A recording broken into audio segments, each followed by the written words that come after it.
All right, everyone. I'm joined here today by Art of War heavyweight champion Patrick the Brick Brady. Pat, how we doing today? What's up, Pat? How you doing, man? I'm good. I'm good. Great to talk to you.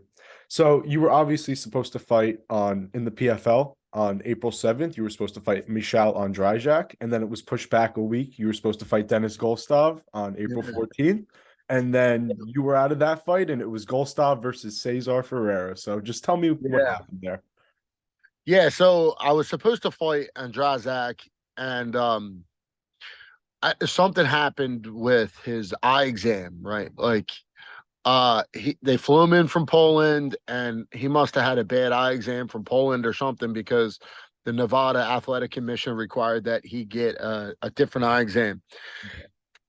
So my only assumption is that he got one while in Vegas and failed it, and the ophthalmologist must have saw something that they didn't like, because I actually saw Andrazak at the Fighters Hotel, and he showed me like he pulled out his phone and he showed me like the diagnosis, and like it was a little awkward, but Yeah, whatever. that is a little weird, but okay. Yeah, What was the uh, diagnosis, if you I remember? don't know. I'm not a doctor or a scientist. Like, he showed me it was like a bubble in the front of his eye, like the outer layer of his eye was like protruding more than I guess it should have been. Okay, you saw like you visibly saw it, like you could see it like in his like No, he showed no, not anything I noticed. But you okay. know, it's funny though, because when the PFL posted the card on their Instagram, I saw it, and I was at the UFC PI training at the time with my teammate Chris Dawkins, Mhm. and I showed him the picture. I'm like, look, they just showed the card, and like his eye was kind of like squinting a little bit. Like maybe he had just gotten an eye exam and then they took the photo, possibly. And his eye was like squinting a little bit. And I showed my team, I was like, bro, I'm gonna punch him right in that squinty eye. Hey, you gotta take the advantages you get sometimes. Yeah. Not even 3 hours later, they called me with the fight was canceled about the eye. I'm like, something's up with the eye. Do it. I knew it. So they canceled that fight for his eyes, Yeah. which honestly, if I think about it, like, how did he get on a plane from Poland to Vegas and that eye exam not have been vetted?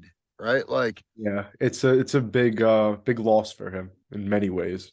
yeah, I mean, it's a big loss for him. It's a big loss for the PFL, because they're out the money like that. They flew him out there, right? Like they paid for the flight, they paid for my flight, they paid, you know, I'm sure there was a A lost decent money amount of there. money lost there. Yeah, of course there was. The eye exams, paying the doctors and everything. Yeah. Well, here's my position. Like I had to get an eye exam to even be sanctioned in Nevada. Like, so all my paperwork, all of my medical paperwork is all done before, like, I mean, my paperwork's been done. I've been sanctioned in Nevada since the beginning of 2023, January 2023, because they do it a yearly, like the calendar year. So I, I I don't know how this guy got on a plane, And came to Vegas with came to Vegas with a bad eye exam. Like how as the PFL, how are you not going, hey, we want to see your eye exam before we even sign you? I don't know. You know what I mean? As far as I'm concerned, it's like I would want to. I'm like, all right, is this guy good? Like, can he fight before we sign him? Yeah, I mean, you have to know those kind of things before you take someone onto your roster. I mean, I any kind of mean, injuries. that's I the mean, way I feel. a physical is like the bottom line kind of thing. You know A what I mean? physical is the bottom line, but Yeah, like, you got cards in Nevada. Like, you have that. You have 3 cards in Nevada consecutive weeks. Like every single person that's supposed to fight on that card, I would want to know before I signed them that they can fight in Nevada. that they can fight in Yeah, Nevada. no, it only So makes sense. I Yeah. don't know. I hate to point fingers, but whatever. Like that wasn't my fault. Okay. So I'm in Nevada. I'm there to fight. I'm ready to fight. I'm training. And that happens. And it's like, so then they're like, all right, well, we want you to stay the week. and fight Goltsov. So I'm like, yeah, fuck it, let's do it. Like, I'm here, I'm ready, let's fight him. And then, I get a talking to my wife, and she's like, you need to be home for Easter. She's like, I have 3 sons. Yeah. Like, she's like, you need to come home for Easter. Like, none of this is your fault. Like, you should be home for Easter. And then if you're going back out, go back out. Okay. All the meanwhile, so on Wednesday, at some point on Wednesday, I'd realized that like I had this goiter, boil, or something growing on the side of my head, right? Okay. So her father's an orthopedic surgeon, so I call him, and he's like, you probably have some type of staph infection. So my like the side of my face kind of like blows up inside my hairline, like the swelling really started to get bad. But I was gonna fight Andrzejak regardless. Like that started happening Wednesday morning, Tuesday night, Wednesday morning. Like I woke up Tuesday night, like with a headache and head pain. And then I just said, fuck it, I'm gonna fight this guy. I'll deal with whatever's growing on the side of my head after Friday. Okay. And so when I find out Wednesday afternoon that the fight's canceled, I'm like, all right, I need antibiotics. Right. So I get the antibiotics. The antibiotics, her dad actually called them in. I started taking the antibiotics. And then, I don't know, Thursday night into Friday morning, it was just bad. Okay. I went to the ER in Nevada, in Las Vegas. I went to University Hospital. I went to their ER and basically 4 o'clock Friday morning. Okay. And they had to like slice the side of my head and I guess squeeze it, and all this yellow shit came out and all this infection. Then they put me on an IV antibiotic. So then I'm like, all right, well, fuck it. I'm still fighting Goltsov, right? Like I have a week. I have a week for like whatever cut they just made on my head. I have a week. I'm still good, right? So, I made sure that don't shave my head because I don't want the commission to see a bald spot on the side of my head. Because if they see staph, they will cancel the fight. Yeah. Like the commission will. So I said, fuck it, I'm still fighting. Well, here we get on the plane to go home. When I landed in Philly, it was bad. Like it was bad. And like it had consumed the whole side of my head at that point. I don't know if it was the cabin pressure from the airplane or whatever. But we got off the plane and I was like, I got to call my manager, Jason House. I got to let him know what's going on. So I reached out to him and I was like, look, like I'll still fight this motherfucker, but like I'm just letting you know what's going on right now. And him and I both agreed that it was probably best that I not fight Goltsov. So that's how that went down. Makes sense. And then I watched the fights this past Friday night, and Goltsov's fighting Fajeda or whatever his name is. And, I thought that maybe he was the fill-in and then I would still fight in June. But I actually just got news today that I'm an alternate for June, which, to me is bullshit. Like, I disagree with that. I don't think I should be the alternate. Like, I didn't do anything wrong. I was there to fight Andrzejak, right?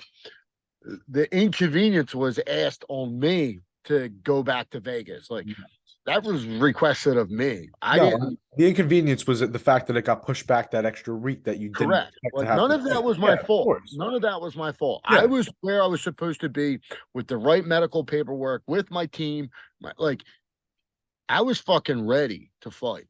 And now that they get, I guess this guy Fajeda, he gets a second fight. Right? Oh, He's gonna get a second fight. okay. When, like, he's got no points, right? Like he got finished. So he's got no points. So the chances of him being one of the top 4 after 2 fights, like he would have to get a first round finish to even have a chance. Yeah. Right? And then like all of the guys who got a first round finish, which I think there was 3 of them, would have to lose. I think there was only 2, but either way, yeah. But you get what I'm saying? Like, Yes, they no, would have to exactly. all lose, and then Fajeda would have to get a first round finish to get 6 points, and then to even be considered in the top whatever. And then That's if, at that and that's point, if other guys with zero don't get first round finishes too. And correct. Like yeah, you're looking at like a 8-way tie for yes, definitely. like the only way that Fajeda gets into the semifinals. Yes, Right. that would have been in 2 fights. At least if you did it in one fight, it would have been But different. but what I'm saying is my point of all that is that if I don't fight the first round, I have the same chance of all of that happening for anybody who lost in the first Yeah, round. So I shouldn't be out the opportunity to get that chance. yeah, because Right? you're basically fighting like you lost in the first round. Correct. Yes. Exactly. Yes, you're Like, let's basically just fighting move with forward like I lost in the first round, even though that's kind of bullshit too. Like I yeah, should really get like a win points, if not 3 points, is yeah, really a what I point for get. your opponent pulling out or something.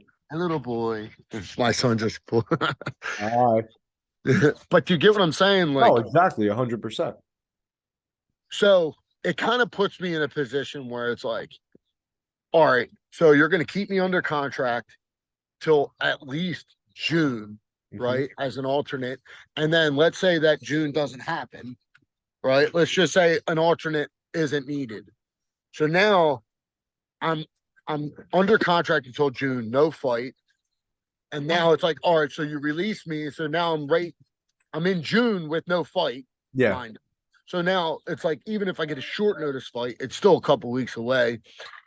Worst case scenario, I find a fight and I have to do a full camp. So now yeah. it's like I hadn't fought in 15 weeks at that point, right? So basically, it's just a big waste of time if you don't get a fight in June. It's a big waste of time if I don't get Yep. a fight. Yeah, no, I get exactly where you're coming from at that point because you don't have a lot of time to waste. I mean, you're already later in your career, so it's I'm like 39. exactly. So I'm 39. wasting those 6 months without a fight would really, it would be a setback in a sense. It So, would be a setback. but I will say, I think almost every PFL event I've seen has needed an alternate. Like, there's always something that goes on with one of those fights. That doesn't surprise me. Yeah.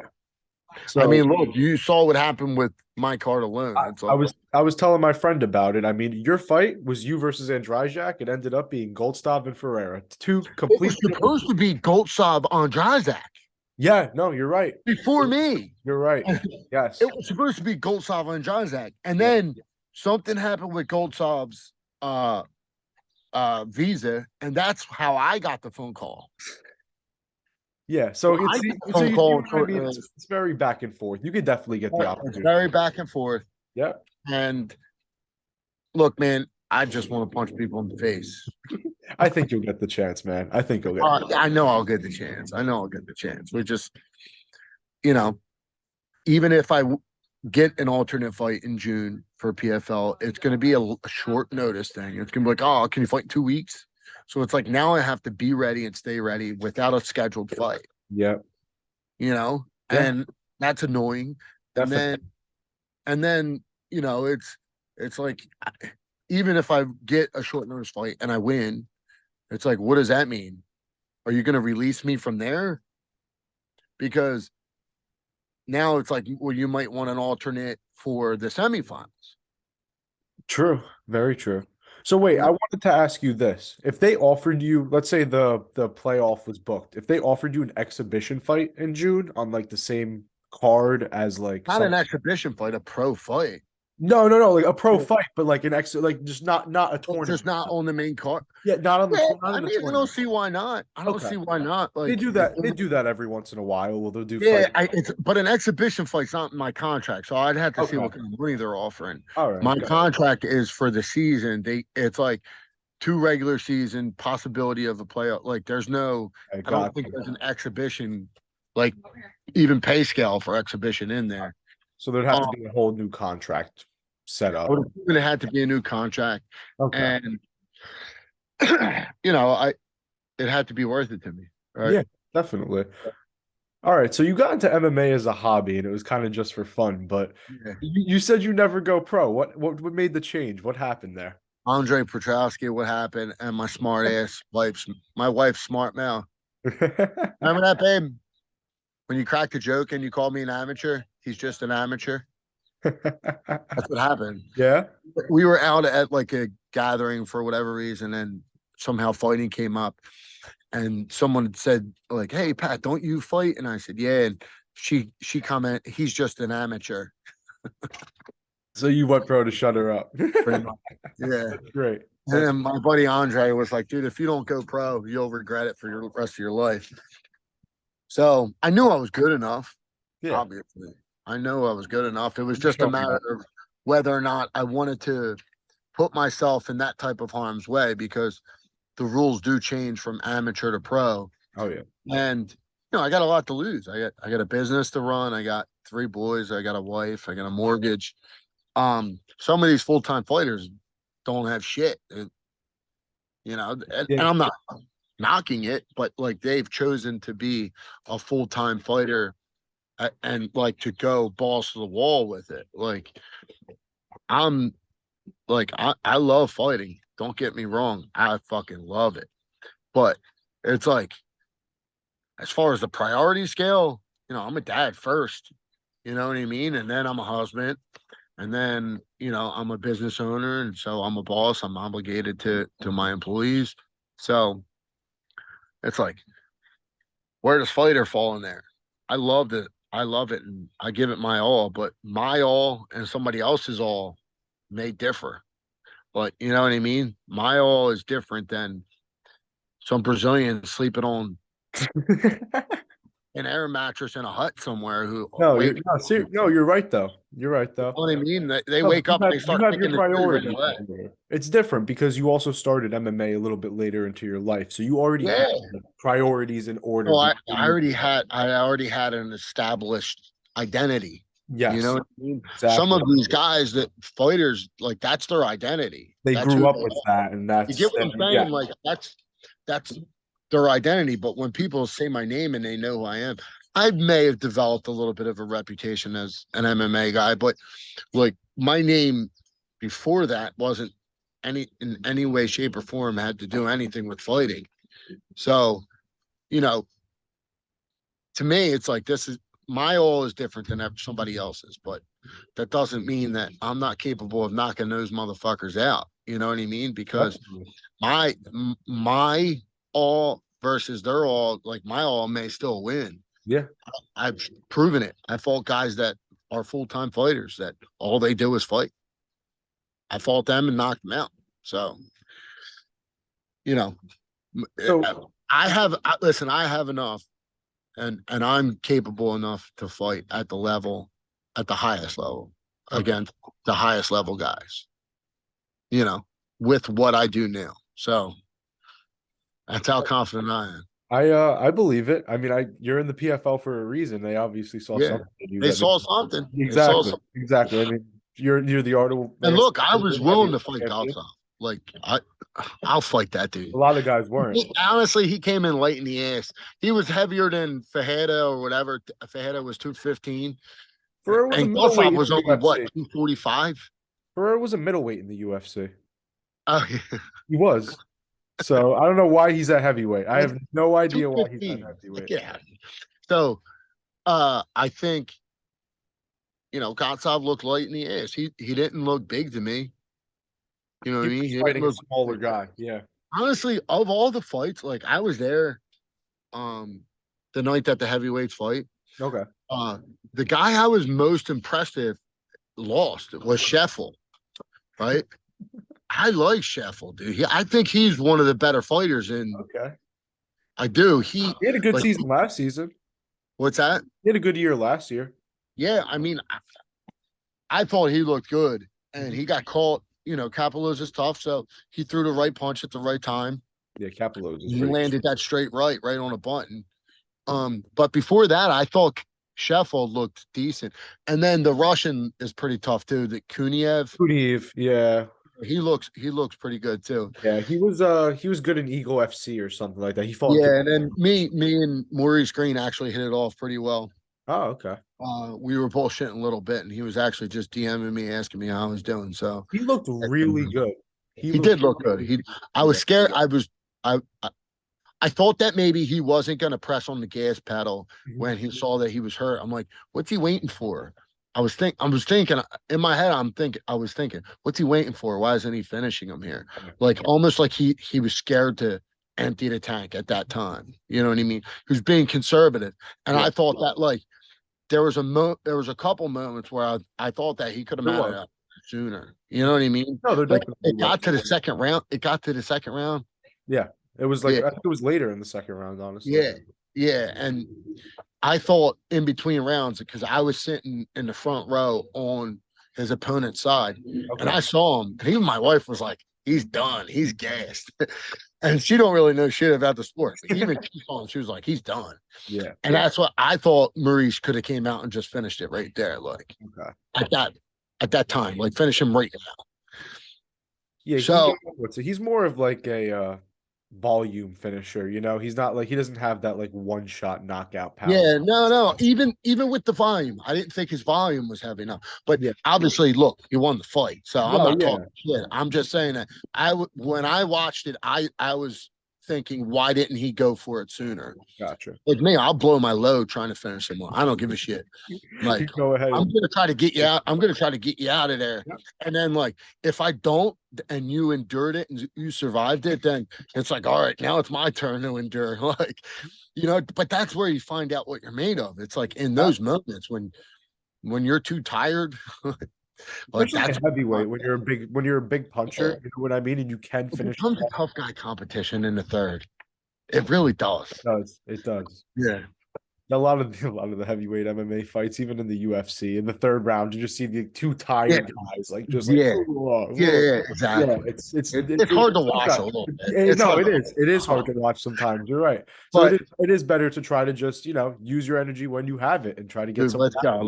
Let's if Yeah, I'm but if I had to smell it, I had to smell it. Like if I don't smell it and I'm like, all right, like this, I'm gonna have to like be smart and pick my punches a little bit in my shots. Like if I can tell that like you're still there with me, then I'll still fight strategically. yeah. But if I think for a second, especially if I see you look for a clock, if I'm fighting you and I see you look for a clock, like where's the time? Because you will see that. Like guys will look for Oh, the you see that too many times, and guys don't time. do anything about it. If I see that, I'm going. I'm Good, going. good. I'm Love coming to for hear that. it. I I love love it. Like, yeah, look for that clock. Where's it at? So So you said before you started fighting, your name was kind of synonymous with like not MMA. What was your name synonymous for? Was it your renovations? no, it was drinking and drugs, man. I Uh, was bad. Yeah, dude. I was in bad shape before 2016. I got okay. sober in 2016. So I'm glad you got your stuff back together. I'm glad you. yeah. So before that, like my name wasn't a good one. It wasn't a good one. But hey, look, man, God is good, and I was able to, make some good decisions and be a good person, and some good stuff happened to me along the way. So that's how I got here, brother. I love to hear that. I love to hear that thing. You turn Yeah, things around. That's great. yeah, man. So tell me a little bit about Renovations by Brady. What do you like to do? Yeah, so it's additions, kitchens, bathrooms, basements, stuff Okay. like that. Like any type of renovation, like we do exteriors, we do windows. I mean, it's like I say renovations, but like it's really like everything and anything. It's general contractor. That's why I use the word renovations because Okay. you can renovate anything, Yeah. So yeah, How long have you been doing that? couple years now. Yeah. Nice. Nice. Is that Yeah. would you consider that your main job or fighting? Well, it would be this. Okay. Yeah. I mean, look, if I had to look at like how much time would I give more time, right? Yeah. So I give more time to my company than I do to fighting. Okay. You know what though? I see some of these full-time fighters and they ain't putting in an 8-hour day, brother. They ain't like they're not. It's not an 8-hour day. If I you're a believe- full-time fighter, it's not 8 hours a day. Maybe you got class at 10 and you're out of there at 12:30, right? So then maybe you do a little bit of strength and conditioning at night, like, and that's if you do 2 a days. But like, if you're at practice for 3 hours, that's a long practice. Yeah, That's a definitely. long practice. And then maybe you're doing a strength and conditioning session apart from that. So maybe you're doing 2 a days, but that's still not 8 hours. No. No. if I do my fucking 8 hours during the day and then 2 hours of training a night, it's like maybe I almost put in as much time as some of these guys. Got you. Got you. Okay. So you're basically you consider the renovations your full time, not full time, but primary job. It's And my primary job. Yeah. yeah, your primary job, but I that mean, look, you look, think you train as much as some of these other guys. it's what puts food on my table. Yeah. Right. Yeah. But I don't train as much as some of these guys, but I still don't think what some of these guys train is enough. Okay. I Got it. don't think, like, to me, if I would to do this all over again and I started from scratch and I was a fighter, and I was a full-time fighter, like, I would treat it like a job. I would sit like, all right, this is what we got at 7 o'clock. And like I would have a whole work day laid out where Okay. that's what I was doing. Like I was working on fighting, even if it's watching film for an hour a day, right? That's working. But another lifetime. So you have the goal to be the oldest person signed to the UFC at 39 years of age. Just Yeah. tell me a little bit more about that goal came from. I mean, what was that? What was that? Petrosky, the Dawkins brothers? Who was that? It kind of just started happening as I was going. It was just like one thing led to the next, you know. It Okay. was one thing led to the next. And then this, and then all right, now I want to do this. And then now I want, and then next thing you know, you have like legitimate chances and as like real opportunity to get signed, you know. So and PFL was a bonus, you know what I mean? PFL was like, oh shit, that's another level, you know what I Really mean? came up out of nowhere quickly too. It was Yeah, like crazy. You've gotten a lot of fights in like a short amount of time and really yeah, been able to build that name for yourself out of nowhere, yeah, like as quickly as you like wanted to, I guess, in a sense. So yeah. it's really good that you have been able to be. Would you say you're on pace with where you thought you'd be in terms of like when you started this? I never thought about the next fight, like or a Okay. pace. It was always uh after my last amateur fight, it was like, all right, so we're going pro. Yeah, we'll go pro. So we go pro, and then I fought and I won. It was like, well, that was a lot of fun. I guess we'll do that again. Yeah. And then, you know, I was healthy. Next show's in 8 weeks, 9 weeks. Let's do it. Okay. I threw that one up. Well, that was a lot of fun. That felt good. I was the main event my second fight. Okay. Let's do that again. And Yeah. then and it was always just like after I would get through it, like what's next? Okay. It was never when I started fight one, I want to be in fight 8 now. It was just fight by fight. You took it. Always fight by fight. I never thought about the following fight or the like it wasn't by design that never happened. It just that's the way it went. Okay. Good. Good. It's always good to take it fight by fight because you know a lot of people say that it's the way that works. You know, you really just keep the focus on Yeah, what's in but it front of wasn't even like I did that by design. you. You know No, what I I mean? know. No, I Yeah, know. it just organically happened It I still went. works out better though. Well, because I think for me, I was always grateful for that particular fight and never like projecting about the next fight because like a part of like me and my recovery and stuff is like is don't project like the future because then Okay. you can just it's too much to worry about, right? Yeah. Like you're worried about the future when you should just be grateful for the present. So that's why I never really thought about it. But then like after 5-0, then people were like, bro, like your phone should be ringing. I'm like, my phone should be ringing. They're like, yeah, dude, like I wouldn't be surprised if you get a phone call from the UFC. And then I have my manager. Obviously, I'm with Iridium, and they can get that done. And then it was like, oh shit, the PFL called, you know, and we went for it. So Nice. you know, yeah, it was cool. So how did you get hooked up with the PFL? It was just like they called you, they were Yeah, interested. they reached out to they reached out to my manager and asked him if I wanted to do a Challenger Series fight, Okay. and I declined it because I just it just wasn't for me. It was I didn't want a chance at a chance. Like I not to mention that the money wasn't like I can make the money that they were offering regionally. Mhm. Like I was main eventing shows regionally, selling a couple hundred tickets And that yeah. and then I'm making more money and I'm in my backyard to fight regionally than to It, go fight a Challenger it just Series. makes more sense to yeah. So I declined the Challenger Series fight. I said, if they want me to do the tournament, then it'll be worth it. And a couple of weeks later, I got the call about the tournament. Hey, I mean, Yeah, sticking it out worked for you because you ended yeah, up for getting what sure. you wanted. Yeah, That worked out pretty well, huh? yeah, So talk to me about Martinez BJJ in Philly. I know you train out of there, and just yeah, how have they been able to help you evolve as a fighter? yeah. So, Will Martinez, I was at Balance Studios in Fishtown before that, and then I moved over to Will Martinez, and he's basically brought me through my last three amateur fights, Okay. my last two amateur fights, and then my five pro fights. So he's been there in every corner for every fight, and he's watched me evolve. And yeah, I mean, he's been a real key component to the success I've had in a short amount of time that I've had it.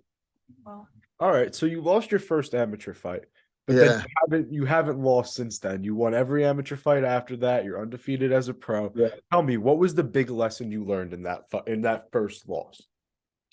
So I took my first fight. I did a boxing match in August of 2018. Okay. And I fought, if you look at my Tapology, I fought October of 2018. Okay. So at that boxing match, there was a guy there who did MMA, and he was like, "Oh, MMA's tougher. We're tougher than boxers." And I was like, "What's MMA? Tell me more." That's when I called the promoter and I asked him to put me on a card, and he's like, "How much BJJ experience do you have?" And I said, "What's BJJ?" I had no clue. So going into that first fight, I'd only ever been on the mats for 8 weeks, Okay. right? And obviously he took me down and I couldn't get up. So what I learned from that fight was learn how to get up. Let me get up when I get So put on my back. getting Got it. up, getting up was is one of the more important things in MMA that is under I feel like it's undercoached. Like guys are if you can't keep a guy down, it's a long fight, Oh yeah. especially if you're a wrestler. You know what I mean? Like if a guy wants to get up and can get up and he's a striker, it's gonna be a long fight. Yeah. So I learned that getting up was important. Gotcha. All right. Well, that's a good lesson to learn early on. Yeah.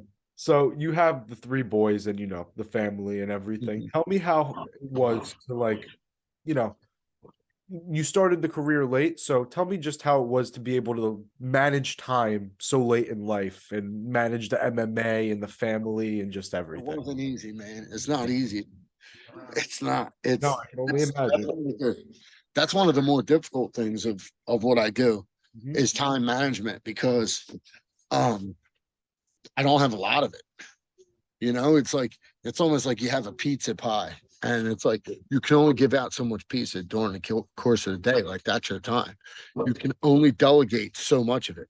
Okay. Then you get a new one the next day, but every day you can only give a little bit to certain areas. So it's that's a really, really difficult. That's the most difficult one. Like Okay. even being away in Vegas for a week Mhm. is not easy, No, I right? can only imagine. Yeah. And then it's like, all right, well, now we'll come back and we'll stay out here again. Again, really not easy. And it's like, well, now you're gonna do it with a fucking boil on your head. And it's like, all right, at what point is it not worth it? Yeah. Yeah. You So gotta decide sometimes. So how was it having your son with you for your fight in November? I saw he was with you for like that entire fight week and fight camp or whatever. And then yeah, the Marshall fight. before Ron Marshall down. So Yes. he was down, he came down. I think I was down there the day before weigh-in. So Okay. he was down there with me for 3 days. Okay. And yeah, man, it was cool. It was really nice. So he's my 11-year-old. Colin actually does Muay Thai and I Jiu-Jitsu. saw he has one stripe on his white belt, same as me. Yeah, yeah. So it was cool to have him and he could see what you get from hard work and what you get from putting the work in. So it was cool to have him with me. It was nice. How has it been able to be an inspiration to your kids? Because obviously, your son's in jujitsu and Muay Thai, so you've obviously inspired them in some ways. So just tell me how it is. I think it's more just being what you want them to be, right? Like you got to do and be what you want them to be. You can't say what you want them to be and then not do it. You know what I mean? And I can't tell my kids to work hard if I'm not working hard. So I'm glad they get to see what hard work looks like and the rewards of hard work, right? Like I have nice things. So I don't know that it's an inspiration. Like they don't inspire to be me. I think they um learn the values that I have. Okay. Right? It's not an inspiration to be me. I want them to be them, but I want them to have the same values that I do. Okay. That's a good way of putting it. You inspire Yeah. them to be themselves, but just to instill your values into them. Correct. I love Correct. the way you put that. That's really, Yeah. really well said. Yeah. So, how is working with, Andre Petrosky, the Dawkins brothers, and like MMA level guys? How does that prepare you for top level competition like the PFL or the UFC eventually? Yeah. I think it's from being with Chris in Vegas. Like I know what Fight Weeks looks like in Vegas. I know what it looks like. We get the same food ordered. So like being there with him helped me prepare for the Fight Week in Vegas experience. And then it's like being around guys like Andre, who he just has a steel clad work mentality that is just like he's like the guy who like sleeps on the floor just to be uncomfortable. It's like, nah, I gotta endure the uncomfort. Like, like he's one of those guys. So like seeing that type of extreme is beneficial to me. And then you see guys who are methodical and technical in fighting, like guys like Kyle. Like Kyle's a student of the game. He's always learning and honing things that he's picked up in other places. So yeah, and then just guys like Joe Pfeiffer. Like Yep. I remember I was real he was the main event for a card that I fought on as an amateur, Okay. and I was all nervous, and he comes up to me. He's like, "It's just a sparring match in front of a couple hundred people, but all you're doing is sparring. Just treat it like you're sparring." And like me knowing how good he was at that time, hearing that from him, helped me at that level. So like at each level, I've had different guys that were able to help teach me different things. Yeah. I eat fighting wise, technically, and mentally. Just being mentally strong. No, it sounds very sounds like it's very helpful to have those kind of guys with that kind of Yeah, experience around you that are able to help you in so many yeah. different ways.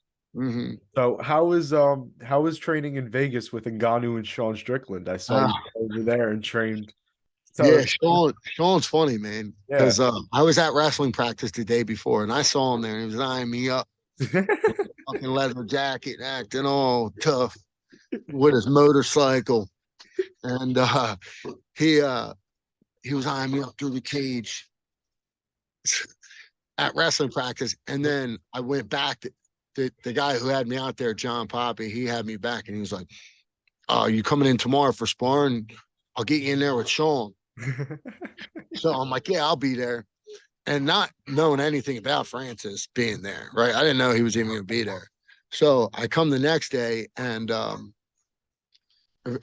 walk in, and Sean sees me. He's like, "All right, big motherfucker, you got rounds 1, 2, and 3 with me." Like, all right, but so they do 5 rounds, and you pick out your rounds. But Okay. I didn't pick a 4 and a 5. Okay. So I did the first 3 with Sean, and we beat the shit out of each other. And then I walked down the steps out of the cage, and fucking Francis is standing there, and he goes 4 and 5 with me. I'm like, oh, Jesus. No. Yeah. So I had to go wash up real quick because I had a little bit of blood on my nose. I'm like, can I go wash up? He's like, yeah, go wash up. So I washed up, and I came back, and I went Nice. with him. Yeah. So it was cool, man. It was cool. Obviously, it was sparring, so you really didn't feel it the way some other guys do. But Francis's power is legit. Yeah. I mean, he obviously he wasn't letting him rip or fly. But he yeah, he got me in a body lock at one point. It was hard. Like I'm pretty good at getting up, and he was able to drag me down a Felt couple the times. strength. Yeah. But I could use the wall to get up. Once you get to the wall, you're good. But um, yeah, man, I felt the pressure. Nice. Yeah. Nice. So would you say would you say it was overall a positive experience going there? Yeah, of course. Yeah. Yeah. Every time we glove up, it's a positive experience. Good. Every time. You know What what would, I mean? what would you say was the highlight of that training experience, the training rounds there? I mean, it's always when I'm training with my teammates, Chris. I Okay. mean, you know what I mean? Like us getting along and moving and learning from one another's is always the highlight of every MMA experience. Like, but Yeah. being out there, I mean, it's pretty cool to spar with Francis. Like, Yeah. that's pretty cool. Pretty awesome. Yeah. Was this before or after he left the UFC? It It was before. was It was before. before Okay. because I remember a couple of weeks later, my brother was like, "What did you do? What happened? You were just with him." So yeah, What influenced his decision? Stop. yeah. What, what are your thoughts on that? Did you Did you think he'd made the right move or like I mean, I think it's a hard one on both sides. I don't know. I think time's gonna tell him that one. You can't say whether it was right or wrong. Um, that would have to be like per scale, like for a scale. Like, what was it right or wrong? How much money did he not make versus how much he did? Like, so there's the financial right or wrong, and then there's the right or wrongs, like he didn't want to be owned, you know? So it's a hard one. I yeah, don't know. it's I tend to be the person who's like just grateful for what they have. So like I probably would have just signed with the UFC again instead of ungrateful for what I didn't for what I think I'm entitled to. You know what okay. I mean? Yeah, no, Like, 100%. I'm more to be like, you know what? I'm cool with that because I'm grateful for it Yeah, rather than the I'm good. argument over wanting more. I'm good with that couple $1 million. Yeah. Yeah, it's like, No, I yeah, definitely get what you're 8 million. What's the difference between 8 and 10? I I don't mean, know. I It's don't know. yeah, I know. It's a weird I'm sure situation. it's a lot. It's It's $2 it is million. That's a lot of money, but it is. It is, but yeah, it's a lot of money in the first place. They eats a lot in the first place. So yeah, yeah, what do you think about Jon Jones and him coming back and winning that heavyweight title? yeah. I think I Jon Jones is tough, man. He, he's really good, and I don't know. I almost feel like he saw what was happening in the light heavyweight division, and he saw like he was getting in these close fights with Reyes and Santos. Santos, the one before that, and like he had a couple of real brutal fights, and I think the heavyweight division's a little easier. So he might have been like, listen, I'm gonna go up there and fight these fat, slow, out of shape guys and beat the brakes off of the big dumb guys. Yeah, Um, very possible. it was getting too competitive down there for him. So he's like, I think I got a better chance up there. You know, He might have been right. He I might have think been right. see, that's what I think probably happened because that's how my brain would work. You know what Yeah. I mean? Hey, babe. I mean, I think in I think in Jones like 3 fights at light heavyweight, his last 3 fights, I think they were all decisions. He went up to We're all heavyweight decisions, and a couple of them people argued. They were like, like the Reyes I know is definitely controversial. and even the Santos, he was a split decision, and some Yeah. people were saying, Yeah. but then he goes up to heavyweight and finishes gone in 2 minutes, no problem. Like, That I think that was going to happen regardless. I don't because Gon's so like I think a lot of people would have done that to Gon. Like Gon, if you look at his fight path and how many fights he's had, like he didn't real get any real legit wrestlers no, for I'd any probably of his say fights. Maybe his what, first fight in the UFC was a wrestler. Who was it against? uh, I I don't forget. But he didn't get any real wrestlers. no, I mean Volkov was a decent wrestler, but he's not a wrestler. He's a striker. He's not a So wrestler. no, Yeah. yeah. So it's not like Curtis Blades would do the same thing. Yeah, no, Curtis Blades is So you got guys like Curtis Blades that have real good wrestling. yeah, Romanov's got good wrestling, but he just shit the bed against Volkov. yeah. There's a couple guys that have good. Spivak has some good wrestling. Spivak, Yeah. bro, Spivak is big, big. big. Spivak is big, man. You I trained with didn't. him or no? We were with. He was at the Fighters Hotel for the PFL. He was with someone out there. Okay. My man is big. We say hi to each other every time, because we've been in the PI a couple times together. Yeah. So, Are but there any like Spivak would beat Cyril Gane the same way. got you? You know what I mean? So to say Jon Jones like ran right through the top of the division, I didn't like Cyril Gane being at the top of the division. Got You you. know, Got you. So is there any like dream fight you have? Like, is there any like, like yeah. I want any beef you have with any fighter or any you just know, like my dream fight is Arlovsky, Andre okay. Arlovsky. Me and Andre Arlovsky. I Yeah. like that. I like that a lot, actually. Yeah, two old heads beating each other up. Well, One that's guy's got a million fights, the other guy got 10. that's what I was about to say. You guys are both Yeah. older, but it's completely different ends of your career. Two ends of the career, correct. So That's Arlovsky perfect. would be my fun fight. Yeah. Man, if you get signed to the UFC, that's the fight I want to see. That's the fight I want. That's definitely Arlovsky the for fight I sure. want to Yeah. see. All right, man. Well, that's it, Patrick. I thank Thanks, you. brother. Thank you so much for joining me. I All right. appreciate it, Pat. Don't forget to And like, no, comment, good questions, subscribe. man. Good job on the questions. You were Thank prepared. you. Thank you, Good man. Of job, course. dude. Don't forget to like, comment, subscribe, everyone. Enjoy. Have a great day.